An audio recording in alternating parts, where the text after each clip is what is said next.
जमील साहब, ये पाकिस्तान तक महदूद नहीं है। ये सबूत के साथ अमेरिका, कनाडा माजी करीब में बात कर चुके हैं, बांग्लादेश, श्रीलंका, म्यांमार, ये सब भारत की जो दहशतगर्दी है उसका शिकार हो चुके हैं और वो इसका जिक्र भी कर चुके हैं। तो फिर ये अपना बयानिया किसको बेचना चाह रहे हैं? नहीं तो इंडिया ने अपनी जिस अंदाज में पहले प्रोपेगेंडा करता रहा है, हमें याद है ये कि जिस तरह उन्होंने इन्फो लैब कोई 700 के करीब प्रोपेगेंडा मशीनरी लगाई हुई थी पूरे यूरोप में और पकड़े गए। जिस तरीके से अभी जिक्र हो रहा था कि जुल्म बर्बरियत का बाजार कश्मीर में गर्म रहा है और पता नहीं कब तक रहेगा, और जिस तरीके से उस पर अक़वाम मुत्तहिदा के ज़ैली इदारे जो कि ह्यूमन राइट कमीशन है, उसने 2 रिपोर्टें बड़ी मोटी मोटी शाया की हैं ज़ख़ीम किस्म की, जिसमें उनके कमिश्नर ने सारा काला चिट्ठा खोल के सामने रख दिया दुनिया के कि क्या क्या जुल्म बर्बरियत और क्या क्या वायोलेशन हो रही है ह्यूमन राइट की। और उसके साथ आप ये भी देखें कि अमेरिका का एक कमीशन है जो कहलाता है रिलीजियस फ्रीडम कमीशन, उसने भी एक बहुत लंबी चौड़ी रिपोर्ट इंडिया के शाया की है कि वो माइनॉरिटीज़ को जिस तरीके से मार्जिनलाइज कर रहे हैं। लेकिन एक बड़ा सवाल यहाँ ये पैदा होता है कि क्यों फिर ऐसा है कि दुनिया खामोश बैठी है। इसका एक सिंपल सा ये कॉम्प्लेक्स सी बात है, इसको जियोपॉलिटिकल तनाजुर में देखना पड़ेगा, लेकिन जवाब इसका बड़ा सिंपल है। क्योंकि इंडिया की इस वक्त ज़रूरत है यूएस और उसके एलाइज़ को, क्योंकि इंडिया को काउंटर बैलेंस के तौर पर यहाँ तैयार किया गया है और इंडिया इस्तेमाल भी हो रहा है चाइना को कंटेंट करने के लिए। जी, काउंटर वेट चाइना को कंटेन करने के लिए, और इसी वजह से कोई 6 से ज़्यादा के करीब बड़े ख़तरनाक किस्म के एग्रीमेंट साइन हुए हुए हैं यूनाइटेड स्टेट्स के साथ। तो ये तमाम चीज़ों को अगर तनाज़र देखें तो इसमें भारत 2 काम कर रहा है।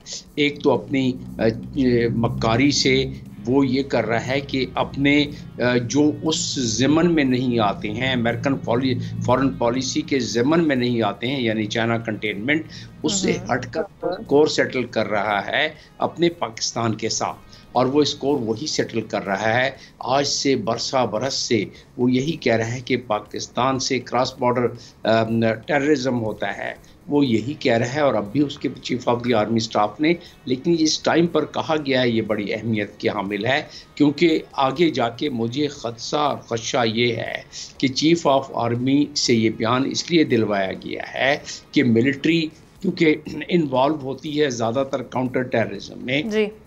एक चीफ ने जब इंडिया के बयान दे दिया तो इसको ये पॉलिटिकल लेवल पर दुनिया में दोबारा इसको प्रोपेगेंडा करेंगे, और ख़ास तौर पर ट्रंप के आने के बाद अपनी लॉबिंग को स्ट्रॉन्ग करके वो यही बात को राग अलापते रहेंगे। तो उसके लिए हमें क्या करना चाहिए? अच्छा बयान है ISPR का, अच्छा बयान चीज़ आमना और भी है जी।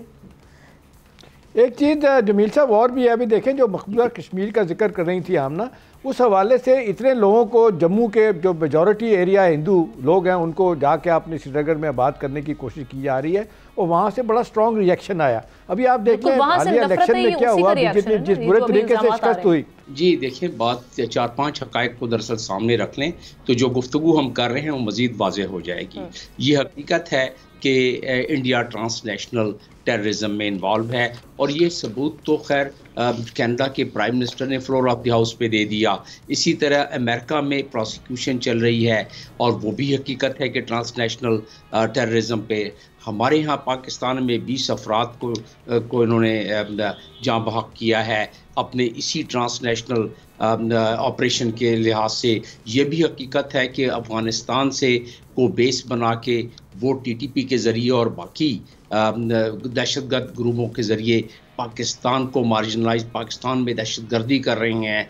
ये भी हकीकत है कश्मीर में उन्होंने हिंदू पंडित बैठाए हैं। ये तमाम हक़ाइक़ हैं और 15 लाख के करीब लोग मज़ीद उन्होंने कर दिए हैं। ये भी हकीकत है कि नरेंद्र मोदी वो चाहते हैं कि किसी तरीके से वहाँ इतनी ज़्यादा आबादी कर दी जाए कि जब वहाँ की इलेक्शन हो तो वहाँ हिंदू मेजॉरिटी में आ जाए। ये तमाम हक़ाइक़ तो हैं, लेकिन ये भी हकीकत है कि चले मीडिया तो अमेरिका में उठा रहा है, इसी तरह मीडिया ने तो बहुत फ़लस्तीन के बारे में भी उठाया, 15 महीने से उठाया, कुछ नहीं हुआ।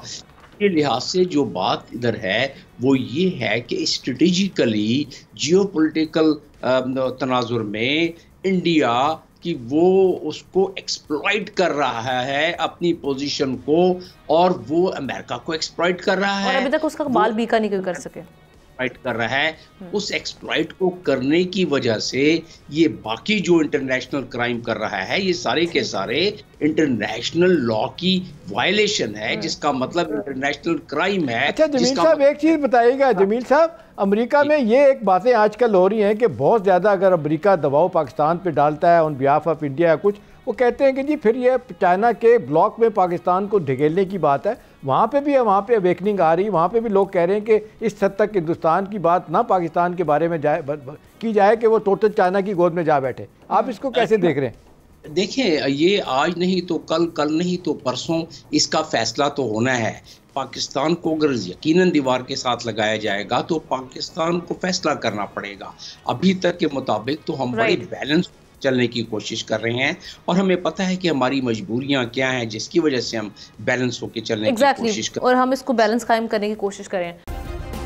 सब्सक्राइब करें और बेल दबाएं ताकि कोई खबर रह न जाए।